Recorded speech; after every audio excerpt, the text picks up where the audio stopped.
125만 수원시민 여러분, 이재식 부의장님과 선배 동료 의원 여러분, 그리고 이재중 시장을 비롯한 공직자 여러분, 안녕하십니까. 정자 1, 2, 3동을 지역구로 두고 있는 더불어민주당 김도훈 의원입니다.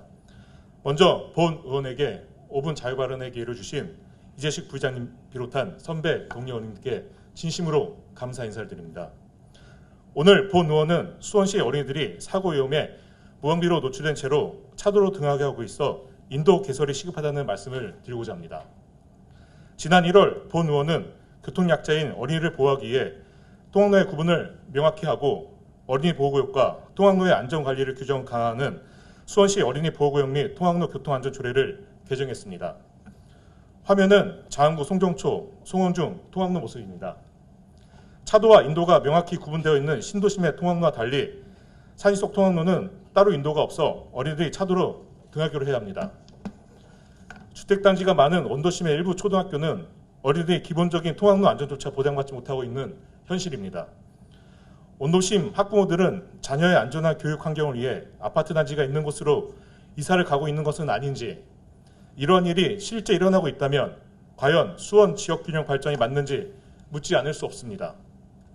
지난 5월 안타깝게도 어린이 보호구역 내 횡단보도를 건너던 초등학생이 버스에 치여 숨지는 사고가 있었습니다. 상상할 수도 없고 절대 일어나서는 안 되는 믿기 힘든 참변이었습니다. 인도가 갖춰진 어린이 보호구역 내 안전한 통학로에서도 교통사고가 일어나고 있습니다. 주택단지가 많은 원도심 지역의 초등학교는 인도와 차도의 구분 없이 통행 차량과 어린이들의 통학이 같이 이루어져 교통사고 위험이 큰 실정입니다. 지난해만 수원시 통학로 개선 요청 민원은 3,368건이었습니다. 횡단보도 없이 불법 주정차, 과속, 신호위반에 노출된 아이들에 대해 누구 하나 나서지 않아 답답하다. 지정된 주 통학로 외에도 어린이 보행량이 많은 통학로의 개선도 절실하다. 인도와 차도 구분을 확실하게 해 안전을 확보해야 한다. 수원시 학부모들의 통학로 민원 내용입니다. 안전에 대한 걱정 없이 안심하고 아이들을 학교에 보내기 위한 학부모들의 끊임없는 요구는 단순한 민원이 아닌 아동의 생명과 직결되는 중요한 사안으로 받아들여야 합니다.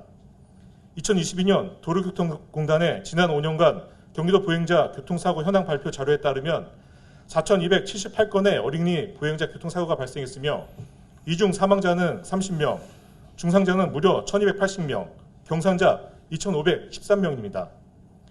어린이 교통사고는 주로 보행 중에 발생합니다. 어린이는 신체적으로 키가 작고 어른에 비해 시야가 좁습니다. 또한 자신이 관심을 가지고 있는 것에만 집중하는 경향이 있어 위험한 순간을 알아도 안전한 쪽으로 피하기 어렵습니다. 보행 중 어린이 교통사고 예방을 위해서는 반드시 어린이가 차도가 아닌 인도로 다녀야 하는 이유입니다. 이제라도 수원시는 어린이들의 보행 안전을 위협하는 통학로에 보행로를 설치하기 위한 대책을 시급히 마련해야 합니다. 우선 원도심 초등학교 통학로에 대한 철저한 전수조사를 실시해야 하며 그 결과를 토대로 단계적 계획을 세워 조속히 인도를 설치하여 아이들의 안전한 통학로를 확보해야 할 것입니다. 인도 설치에 시간이 걸린다면 그 전까지 차도로만 되어 있는 보호구역과 학교 주변 통학로의 거주자 우선주를 줄이고 속도 저감 시설 및 차선 규정보호 같은 교통안전시설물을 설치하는 등 최소한의 통학로 안전 확보 방안을 마련해 주시기 바랍니다. 마지막으로 수원시 모든 어린이들이 안전한 통학로를 위해 어린이 보호구역과 통학로 재정비에 대한 적극적인 의지를 가져주시길 거듭 당부하면서 5분 자유발언을 마치겠습니다. 끝까지 경청해 주셔서 감사합니다.